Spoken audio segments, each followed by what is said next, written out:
Bienvenidos a un nuevo episodio de La Media Tijera, el podcast donde te contamos las historias épicas del fútbol mundial, sus héroes y villanos. Y como siempre me acompaña el Pollo. Hola Pollo, ¿cómo estás? Buenas noches. ¿Qué tal, Checo? ¿Cómo estás? Muy buenas noches. Un saludo, como siempre, a todo nuestro público que nos hace favor de escuchar este podcast. Y así es, estamos en una nueva emisión. Y el día de hoy seguimos con nuestra serie dedicada al 11 ideal de los mejores equipos del fútbol mexicano. Pero este capítulo es especial porque se lo vamos a dedicar a los equipos que ya desaparecieron de la Liga MX. Ahorita vamos a ver que entre los equipos que propusimos hay algunos que en teoría siguen existiendo, aunque no en primera división, no en la Liga MX como tal, sino en Liga de Ascenso, que ahora se llama... ¿Cómo quedó el nombre? ¿Liga Premier? La Liga del Desarrollo. Bueno, la cosa esa que se inventaron ahora que desaparecieron la Liga de Ascenso, hay alguna versión de los equipos que mencionamos. En segunda y tercera por ahí también sigue habiendo alguna versión de los equipos que vamos a mencionar, pero pues ya veremos por qué los estamos incluyendo en esta lista. Pollo, ¿puedes mencionarnos qué equipos fueron los que tomamos en cuenta? Pero sí, bien como lo comentas, sabemos cómo es el juego del fútbol mexicano, ¿no? La cuestión de franquicias, que hay equipos que si bien tienen mucho arraigo, y hay otros que están cambiando constantemente de dueños, ¿no? Hay equipos que estuvieron en primera división, que por algún motivo cambiaron de sede, desaparecieron después, y después en la primera, en este caso, volvieron a renacer con otros dueños, ocupando el mismo nombre, pero ya no eran las franquicias originales, ¿no? Sabemos que incluso en primera división hay ese manejo de cambios de franquicias, lo acabamos de ver con los Monarcas que desaparecieron y se fueron a Mazatlán, pero pues en este caso decidimos los equipos que en algún momento estuvieron en primera división y que por algún motivo descendieron, incluso desaparecieron después y han retomado el mismo nombre, incluso en la nueva Liga Mexicana de Balompié, ¿no? Que franquicias que desaparecieron y que en esa liga están retomando los nombres que siempre conocimos. Nos enfocamos en este caso equipos como Toros Neza, el equipo de Morelia precisamente, que es el último caso. Tenemos también al Celaya, que recordemos que se trasladaron a la ciudad de Xochitepec, ahí en Morelos, y como colibríes después descendieron y desaparecieron. Pero esa franquicia de Celaya que estuvo en primera división, el equipo de los Tecos de la Autónoma de Guadalajara, que también después se convirtió en Estudiantes Tecos y fue un cambio de nombres ahí medio raros. El equipo de La Piedad, también un equipo que incluso llegó a ser super líder en algún torneo del fútbol mexicano.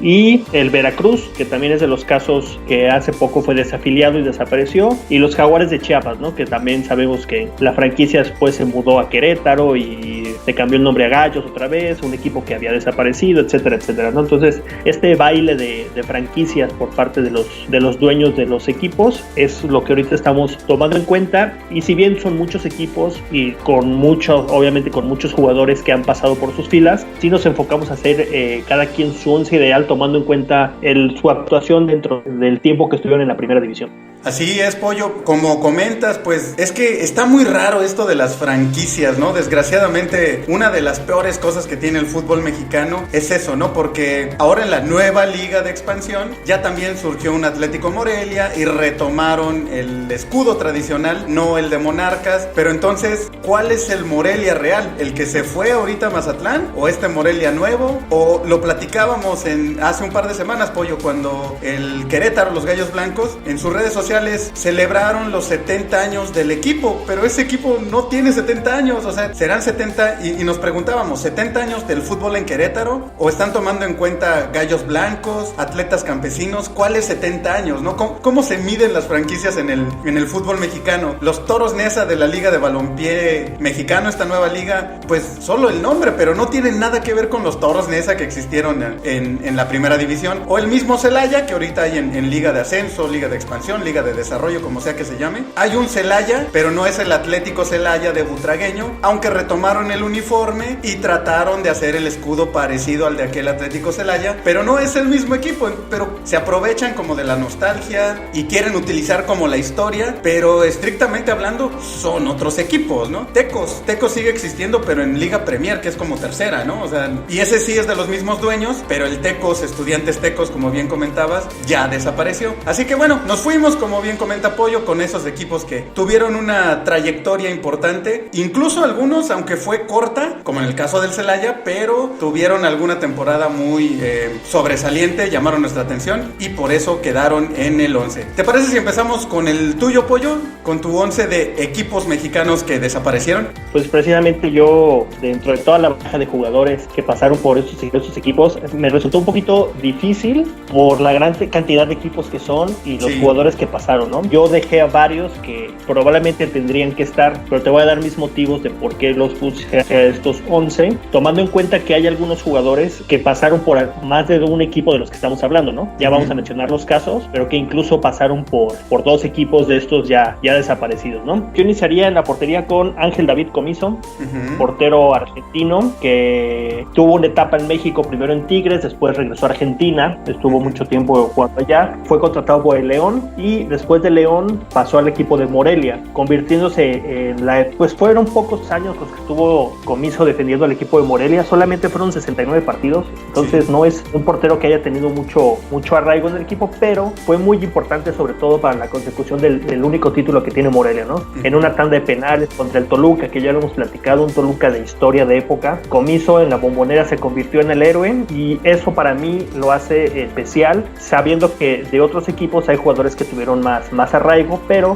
por lo que logró Comiso en el equipo de Morelia, yo lo tengo en mi 11 ideal como portero. En la defensa, mis 2 laterales, empiezo con jugadores también presentes en Morelia, Carlos Adrián Morales, jugador histórico también de Morelia, más de 350 partidos con el cuadro purépecha en diferentes etapas. Él también jugó un corto periodo en los Tecos, también desaparecidos, no con la misma importancia que tuvo en Morelia, pero es un jugador que obtuvo una liga con el Morelia precisamente, también una copa, y es de los jugadores que más finales ha disputado y que no le ha sonado la fortuna, ¿no? Tiene 6 subcampeonatos a su palmarés, contando aparte que ya quedó campeón de liga precisamente con el Morelia, y era un lateral también con mucha llegada, con muy importante en el Morelia de principios del siglo XXI, ¿no? Entonces para mí sería un lateral. El otro lateral también jugador de Morelia, y este jugador estuvo también en Toros Neza, de hecho él debutó en Toros Neza y después estuvo una etapa en Morelia, que es Javier Saavedra.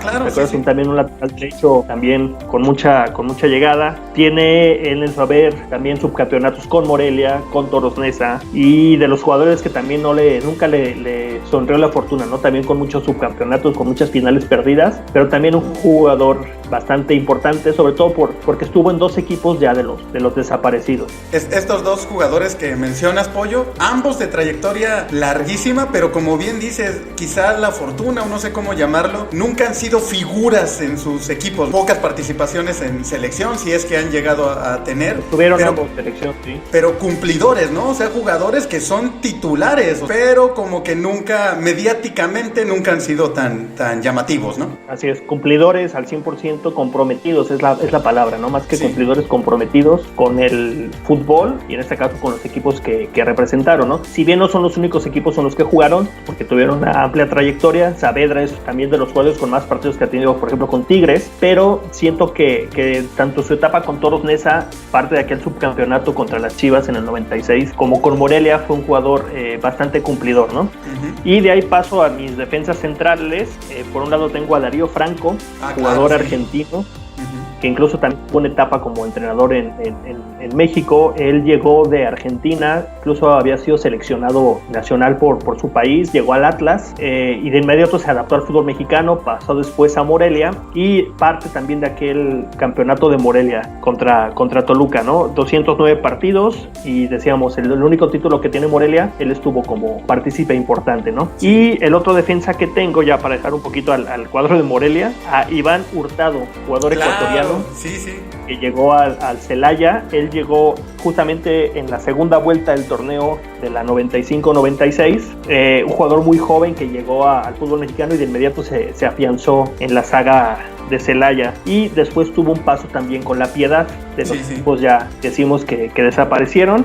Si bien no tuvo títulos, pero sin jugador muy cumplidor. La proyección que tuvo en el Celaya le permitió después irse a Tigres, un equipo más grande, que si bien en esa época no era el Tigres que es ahora, pero pues era un equipo más importante que el Celaya, ¿no? Y parte fundamental del subcampeonato que perdieron contra Necaxa en aquel torneo, en el último torneo largo. Un gran defensa, yo creo que era como, valga la comparación, el estilo de Verón, ¿no? Un central muy importante para su selección, mundialista, era inamovible en la selección de Ecuador, y sí, muy cumplidor, muy buen central, pieza importante de aquel Celaya que llegó a la gran final.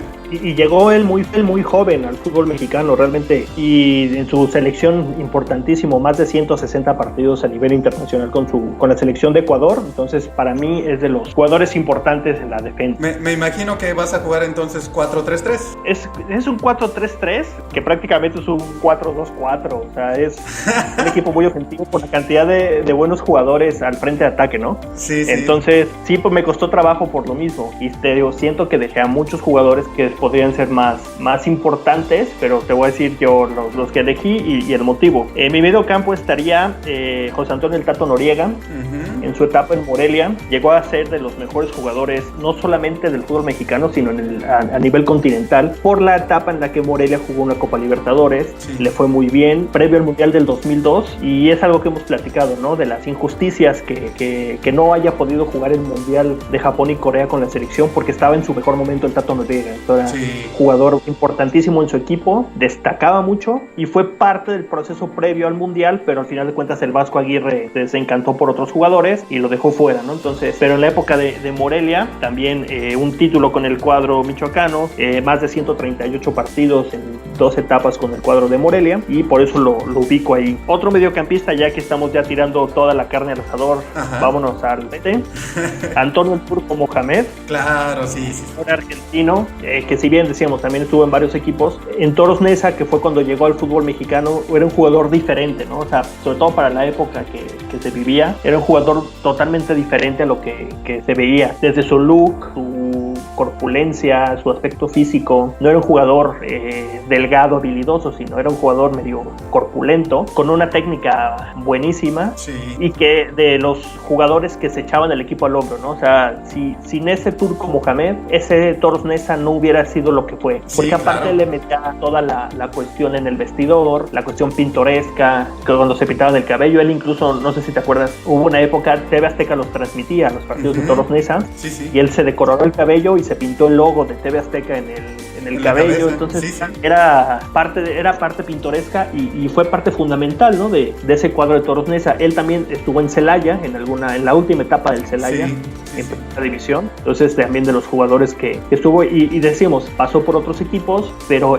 su paso por Toros Neza fue lo más importante que tuvo en el fútbol mexicano. Sí, claro. Y de pues para el frente, ahora sí que planteando ahí, de repente bajando a recuperar algún balón, el mismísimo Emilio Butragueño, el buitre, jugador. También decíamos, si hay jugadores que destacan en un equipo y que por él el equipo haya logrado cosas sin ser campeón, pero llegó a un equipo después de ser figura del Real Madrid, se retira del cuadro español, y de repente nos enteramos, el equipo de Celaya, los Toros de Celaya, recién ascendidos a la primera división, anunciaban la contratación de Emilio Butragueño, ¿no? Y era totalmente inesperado, porque no se llegaba a ese tipo de figuras, que si bien ya no era un jovencito, pero era butragueño, ¿no? Sí.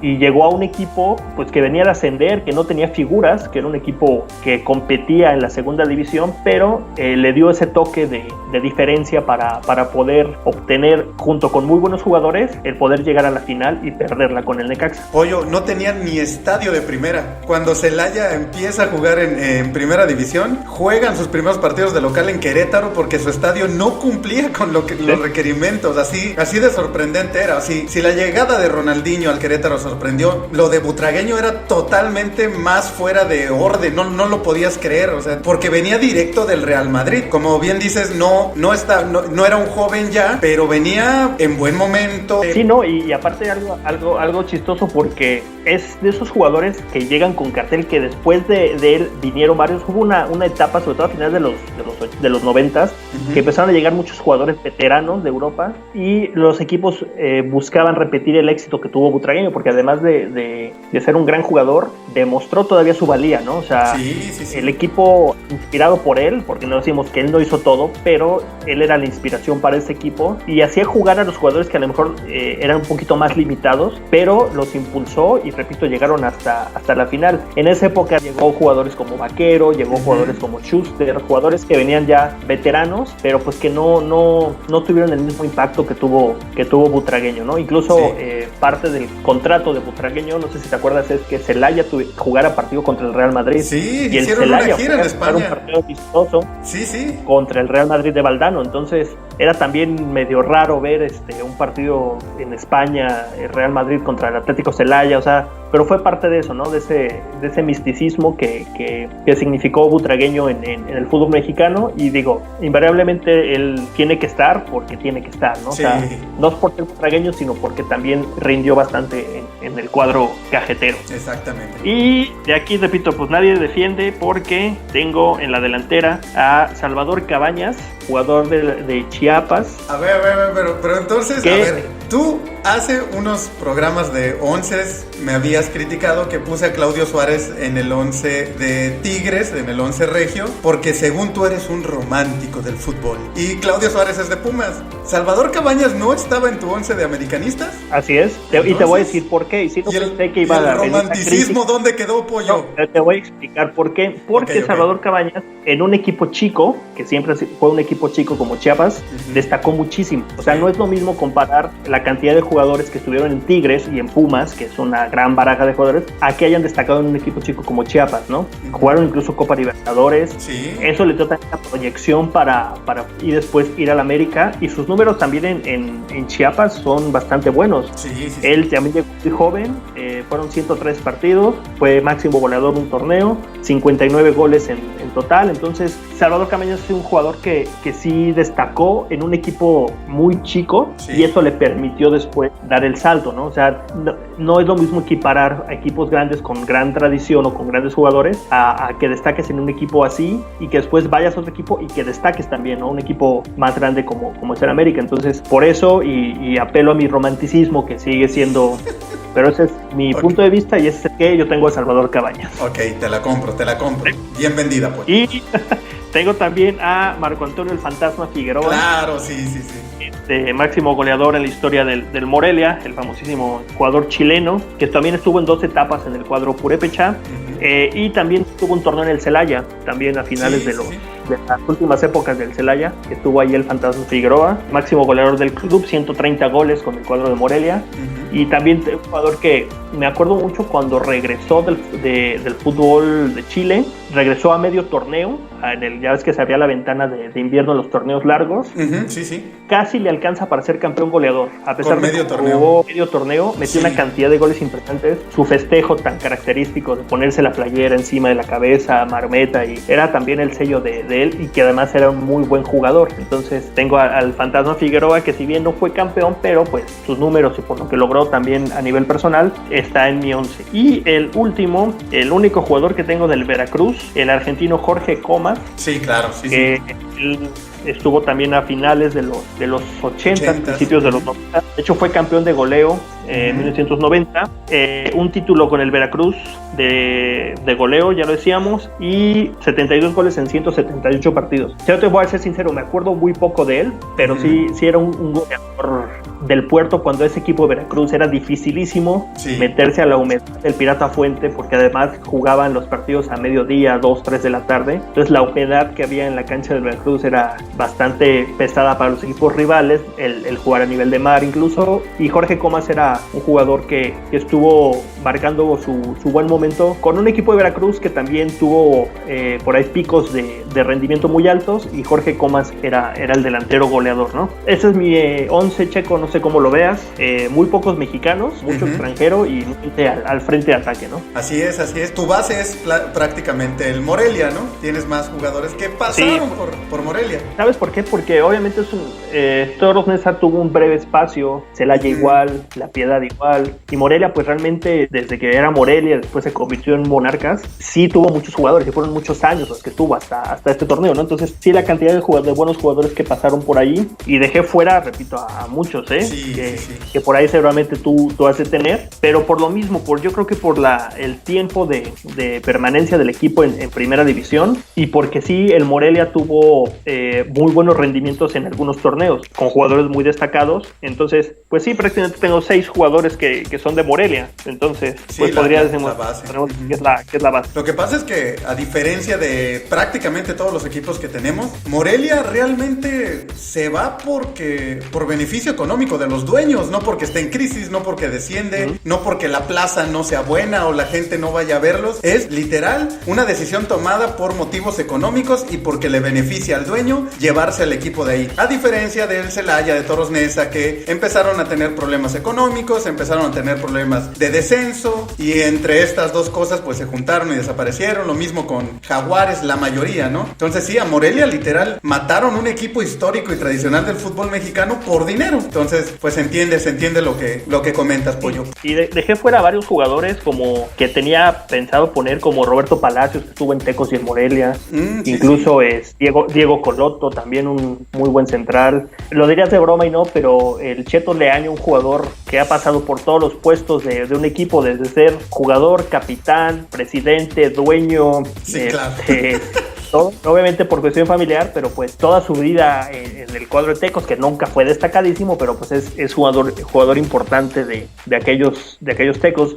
Flavio Davino, o sea, muchos jugadores que sí tuve que dejar. Sí, claro, es que estamos incluyendo a muchos equipos, y obviamente pues contando los años y todos los equipos es difícil meterlos en un 11. Y bueno, vamos con el mío para que veamos las diferencias. Tenemos muchas coincidencias, pero sí, yo fui un poquito más incluyente. Mi base de jugadores, el equipo del que más tengo es el Atlético Celaya, los Toros del Celaya. Tengo 3 jugadores del Celaya. Platicábamos antes de empezar a hacer el podcast que a mí ese equipo lo tengo muy presente porque me tocó vivirlo muy de cerca. Tengo familiares en la ciudad de Celaya. Me tocó ir a la final en el Estadio Azteca contra el Necaxa. Me tocó ver de frente aquel cabezazo que falla prácticamente el último minuto Butragueño, que le hubiera dado el título a los Toros, y fue una sensación enorme ese equipo. No había forma de que tú fueras a Celaya y no vieras todos los carros con una bandera. No voy a decir que todas las casas, porque ahí sí estaría exagerando, pero todos los carros traían algo del Celaya. Toda la gente en la ciudad traía una playera del Celaya. Era un fenómeno impresionante que inició con eso que comentamos, ¿no? Con la llegada de Butragueño, que era algo prácticamente imposible de imaginarte, y todo el efecto que surgió a raíz de eso. Se tuvieron una temporada de ensueño. De hecho, recuerdo que pierden la final. Bueno, ni siquiera la pierden. Hay que recordar que empatan 1-1 en Celaya, empatan 0-0 en el Azteca, y por el criterio de desempate realmente ellos quedan como subcampeones, pero en la cancha quedan 1-1 en marcador global, y a partir de ahí se cambia la regla para que sea más justo y ya no aplica el criterio de desempate en la final, sino pues alguien tiene que ganar, ya sea en marcador global, tiempos extras o penales, ¿no? Bueno, Celaya pierde esa final, queda como subcampeón. Viajan a la ciudad de Celaya de regreso, y toda la gente se va al estadio y los esperan y hacen una vuelta olímpica todos los jugadores, a pesar de haber perdido, ¿no? Entonces, bueno, por los recuerdos que tengo de aquel equipo, es la base de mi 11 ideal de equipos desaparecidos, junto con un equipo de culto, los Toros Neza. Pero bueno, empezamos con la portería, y coincido contigo porque soy un fan apasionado de Ángel David Comiso. Para mí, uno de los mejores porteros extranjeros que ha venido a México y me ha tocado ver. Y como bien comentabas, quizá su momento más importante fue en León, pero pues sabemos que lo echó a perder con aquel pisotón en la final contra Carlos Hermosillo. De hecho, creo que actualmente en León como que no lo quieren mucho, cuando en aquel momento era la máxima figura del equipo. Pero tiene su revancha en Morelia, se va a Morelia, pasa prácticamente 3 años con Monarcas, y lo que comentabas, ¿no? Ganarle la final a aquel Toluca, en Toluca, pararle un penal a Cardoso, o sea, es de ensueño, ¿no? Así que Comiso logró su revancha personal, conquistó ese título en el fútbol mexicano y sin lugar a dudas, pues un portero que dejó huella en los Monarcas y sí merece estar en este 11 de equipos que ya desaparecieron en el fútbol mexicano. Yo voy a jugar 3-4-3, igual que tú. Tenía muchísimos jugadores, incluso creo que tengo muchos medios que en realidad son delanteros, pero bueno, ahorita llegamos a eso. Vamos con la defensa y en mi lateral yo voy a poner un jugador del Celaya, José Damasceno Tiva. No sé si recuerdas a este brasileño, que de hecho llega a Pumas y no pasa gran cosa con él en Pumas. Se va al Celaya y lo que decíamos, la magia de Butragueño aquella temporada, es figura de ese equipo, tiene un nivel que nunca se le vio ni se le volvió a ver, porque después de Celaya pasó por otros equipos y jamás volvió a brillar, pero en el Celaya, sobre todo en aquel torneo, tuvo una gran etapa. Y sí, bien comentas que ese torneo tan bueno que tuvo Tiva le permitió pasar al Atlante, y en su momento fue la contratación más cara en la historia del fútbol mexicano. Lo que pagó el Atlante al Celaya por Tiva, precisamente por el buen torneo que tuvo, que ya el Atlante ya no tuvo el mismo rendimiento, pero sí es curioso es que fue el traspaso en su momento más caro en la historia del draft del fútbol mexicano. Sí, de hecho después regresa a Celaya y ya ni en Celaya tampoco destacó tanto, ¿no? Pero en aquel torneo la verdad es que estuvo impresionante José Damasceno Tiva. Vamos a pasar con el central y aquí repetimos y sigo con un jugador del Celaya también. Iván Hurtado, ya lo comentaste, un jugador ecuatoriano muy importante, llegó muy joven, fue gran figura de aquel equipo, un defensa muy cumplidor, muy seguro. Lo que yo comentaba, para mí se me hace muy al estilo de Verón, de esos centrales impasables, buenos por arriba, que también tenía gol, y un símbolo de su selección, mundialista en dos ocasiones, y lo que comentaba, 168 participaciones con su selección, y actualmente hasta político es, ¿no? Así que Iván Hurtado también entra en este 11 de jugadores de equipos del fútbol mexicano que ya no existen. En mi otra lateral tengo a un jugador de los Tecos, de aquel Tecos que fue campeón, Marcelo Goncalves, un brasileño, no sé si lo recuerdas, Pollo, seleccionado nacional brasileño, fue subcampeón en Francia 98, campeón con los Tecos en el 94, y también esa generación, digo, ya está alejada, muchos probablemente ni siquiera les tocó ver. Es más, nosotros mismos creo que era una época en donde no todos los partidos se pasaban y Tecos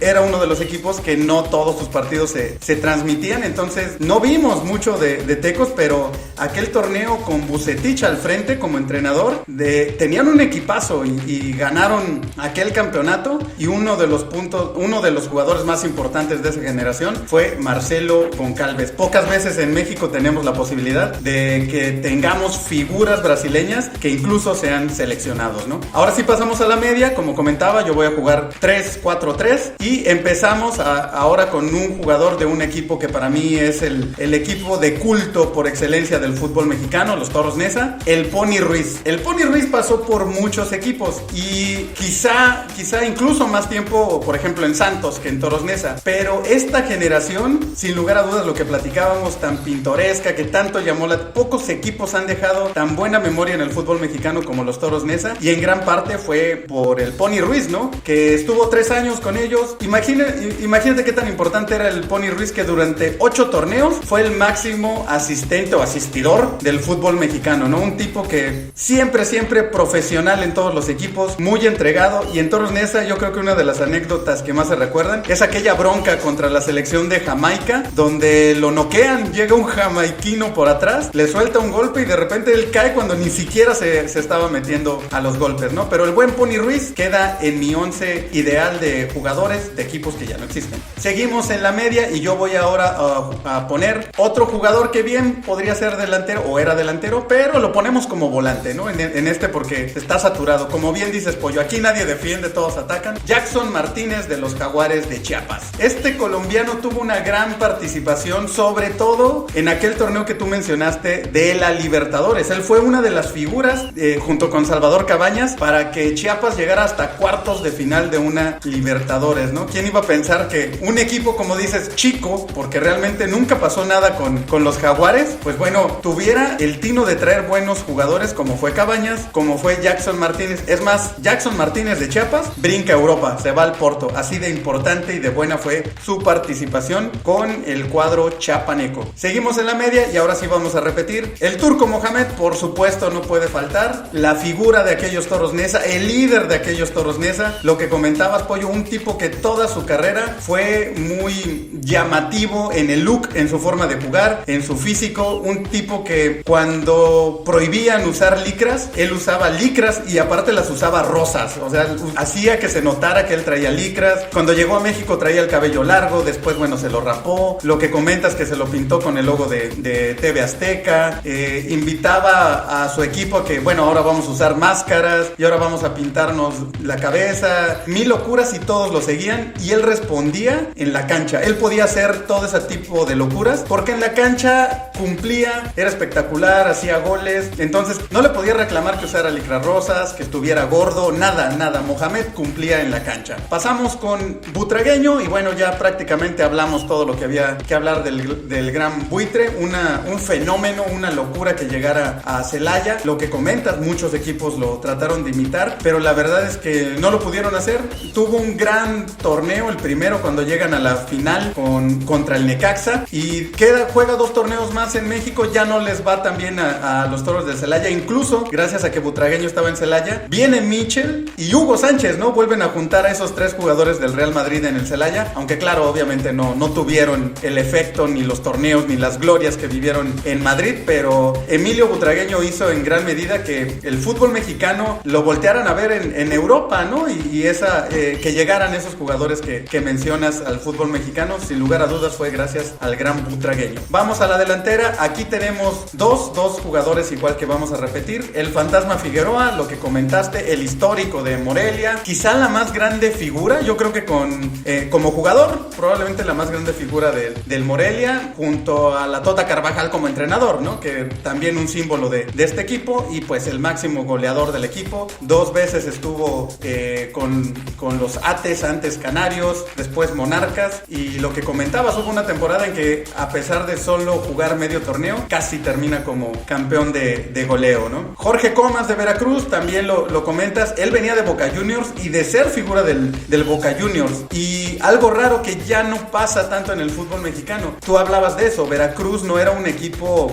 que estuviera en los primeros planos, de hecho peleaba por el descenso, pero él era un jugadorazo, él era una figura de Boca Juniors y fue una figura en Veracruz y ahí quedó. O sea, actualmente, como lo platicábamos con Cabañas, si un buen jugador llega a un equipo chico, dura poco tiempo porque se va a un equipo grande. Jorge Comas no, Jorge Comas en el fútbol mexicano, su mejor etapa la vivió y estuvo con los Tiburones Rojos del Veracruz, a pesar de que no era un equipo que estuviera peleando por los primeros lugares. Y mi tercer delantero es un jugador también de los Tecos, Osmar Donizete, la Pantera Negra, Pollo, quien también fue seleccionado nacional brasileño, fue el hombre que marcó el gol con el que los Tecos lograron aquel título contra el Santos, ni más ni menos que un Santos que todavía tenía a Ramón Ramírez entre sus filas, ¿no? Y bueno, pues un hombre que también, un goleador nato, un jugador rapidísimo, un gran goleador. También extraño que tengamos o que tuviéramos en aquella época aquellas figuras del fútbol brasileño y que estuvieran en un equipo como los Tecos, ¿no? Generalmente pues las figuras llegaban a América, a los equipos que tenían más presupuesto. Sí, bien dices, ¿no? Sí, Donizete, un gran jugador, y después tuvo un episodio negro, de esos episodios raros en el fútbol mexicano, porque años después, él después de Tecos se fue a Brasil y triunfó en Brasil, que incluso le permitió ser seleccionado de su país, y Tigres lo compra y se armó por ahí un relajo porque resulta que la firma era falsa y luego que la cuestión de una secretaria que había hecho la firma, o sea, se hizo todo un relajo que incluso la federación le anuló a los Tigres los partidos que habían jugado con Donizete en la cancha, los tuvieron que volver a jugar por alineación indebida, una situación medio de esas extrañas en el fútbol mexicano, y tiempo después regresa a Tecos, ya de los últimos de su carrera, sí. Pero pues ya no fue lo mismo, ¿no? De ese gran Donizete, como bien lo dices, del torneo campeones de 1994, pero juego rapidísimo, pero sí de esos episodios negros del fútbol mexicano, ¿no? Con la falsificación de firma y que el contrato no estaba, etcétera, etcétera, ¿no? Sí, la verdad es que sí, recordamos también ese episodio negro del fútbol mexicano que pues desgraciadamente siempre siempre nos encontramos con cosas así. Pollo, pues es difícil que podamos hacer un ¿quién crees que ganarías? Porque tenemos muchos jugadores en común, pero ¿quién crees que ganaría? Muy bueno tu once. Me da mucho gusto que confíes en el talento mexicano, sobre todo porque no tienes ningún jugador mexicano en tu once de equipos de tantos equipos que estuvieron, y me da gusto que confíes en el talento del fútbol mexicano. Te digo, me gustó mucho tu equipo. Yo por ahí... Ahí te va por qué no tengo mexicanos. Bueno, lo que comentábamos. En primera, pues son muchos equipos, son 6 equipos, ¿no? Entonces, y yo quise ser inclusivo y tengo por lo menos uno de cada. Hasta el Kikín Fonseca estuvo en La Piedad, sí, en La como Piedad, para sí. que lo hubieras puesto, ¿no? Pero ahí te va. O sea, lo que hablábamos, ¿no? Estamos muchos equipos y obviamente, pues para que queden en un 11 ideal, pues tienen que ser las figuras. Y generalmente las figuras son jugadores extranjeros, o en este caso, en estos equipos, los que tengo, todos fueron figuras en estos equipos, o fue como el caso de Tiva. Tiva no fue una figura del fútbol mexicano, pero donde brilló al tuvo grado un muy buen año en Celaya, sí. Exactamente, ¿no? Entonces, por eso Tiva entra en mi 11 ideal, como hablábamos igual de Comiso, y bueno, el Pony Ruiz pasó por muchos equipos, pero creo que donde más se le recuerda es en Toros Neza. No, fíjate que yo ahí sí difiero de ti, porque yo pensé en el Pony Ruiz, pero para mí el Pony Ruiz está en el 11 histórico de Santos, ¿no? O sea, porque por todo lo que logró en el cuadro de Santos. Y ahora sí vale. Muy buenos torneos, y tú metes a Cabañas. No, ¿verdad? No, por eso yo no lo puse, porque para mí es más histórico de Santos, ¿no? O sea, y sí lo pensé, pero apegando a mi lógica, pues no. Para mí es más recordado en Santos y tuvo mejor desempeño en Santos que en Toros Neza, siendo un gran jugador, ¿no? El Pony Ruiz. Pero ya yéndonos al cuadro, al enfrentamiento, sí, digo, la verdad, pues es que es un partido de todos ataquen, nadie defienda, sí. Porque incluso hasta mis defensas, tanto Darío Franco como Iván Hurtado, eran jugadores que iban mucho adelante, precisamente por su capacidad física de remate, tiro de esquina, etcétera, etcétera. Entonces yo creo que es así de esos partidos, se me figura de niños chiquitos en donde va la pelota y van todos, ¿no? Sí. O sea, todos por la pelota porque todos quieren la pelota, y sí, digo, es muy difícil hacer un criterio de quién ganaría por lo mismo, pero sí sería un partido bastante divertido, ¿no? Sería de exhibición, ¿no? Como amigos de Mohamed contra amigos de Butragueño, sí. Y así que se la pasan bien, y lo que menos importa es cómo quede el partido, sino pues ver a estas figuras, ¿no? Así es, pero sí, y volvemos a lo mismo, dejamos muchos jugadores, sí, claro, fuera. Yo incluso llegué en algún momento a pensar, por ejemplo, en el Loco Abreu con Tecos, pero después, como estuvo en muchos equipos y también en todos rindió, porque realmente en todos los equipos que estuvo Abreu, salvo por ahí, yo creo que Monterrey, Tigres y América, pero en los demás incluso fue campeón goleador. Entonces también no lo metí por eso, porque fue poco tiempo. No, ahorita que recordabas aquel Celaya, tenían un centro delantero como Richard Zambrano, que también era un jugador muy, muy potente al ataque, pero pues fue igual, ¿no? O sea, fue un torneo bueno que tuvo, entonces yo me fui un poquito más por un poquito más de trayectoria, y que el tiempo que estuvieran destacaran en el equipo que estuvieron. Sí, fíjate que hablando ahora de jugadores que pensamos y no quedaron, yo pensé en Richard Zambrano, pero bueno, teniendo a Comas, a Donizete, al Fantasma Figueroa, no puedes comparar un buen torneo contra una trayectoria tan buena. Pensé, por ejemplo, en la portería en Adolfo Ríos en el Veracruz, pero creo que Adolfo probablemente esté en el 11 del Necaxa, entonces volvemos a lo mismo, ¿no? Lo que hemos platicado. A mí me pasó con el Pony a mí me pasó con Cabañas, lo que a ti te pasó con el Pony. Obviamente pensé en Cabañas, pero dije es que Cabañas creo que está en el 11 del América, pero tienes razón, o sea, por supuesto destacar en un equipo como Jaguares, con un equipo que prácticamente pues no pasó mucho con ellos en los 10 años más o menos de historia que tuvieron, y Cabañas fue la figura de ese equipo hasta la fecha, ¿no? Entonces, pues sí,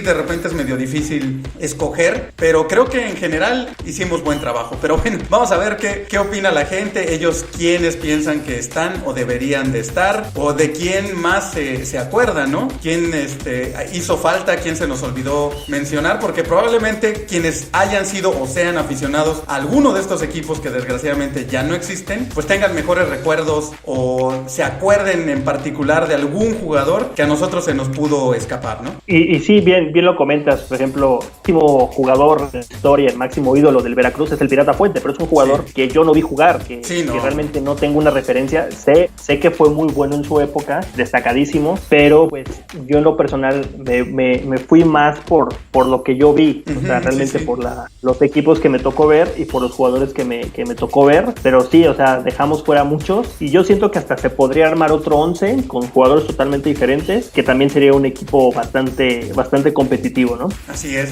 Pollo. Pollo, pues muchas gracias por este capítulo especial, muy bueno, la verdad, muy bueno el ejercicio, también para recordar las glorias de estos equipos. Creo que por ahí deberíamos hacerles algún capítulo especial a todos estos equipos, porque, bueno, no, igual y no a todos, pero sí hay varios de estos equipos que al menos por cierta temporada o un periodo de tiempo fueron protagonistas del fútbol mexicano y después por diferentes circunstancias pues desaparecieron prácticamente, como pasa con muchos en el fútbol mexicano, y ojalá eso deje de pasar y respeten más a las aficiones y a la tradición de un equipo y el nombre y las ciudades, ¿no? Así es, y bien lo comentas, y digo ya rápidamente para terminar, algo curioso es que si bien los equipos desaparecieron, tuvieron algún momento importante, ¿no? Sí. Tecos campeón, La Piedad superlíder, Veracruz superlíder, Morelia campeón, Celaya subcampeón, o sea, Toros Neza subcampeón, o sea, tuvieron algún momento importante en el fútbol mexicano, y que no fueron equipos que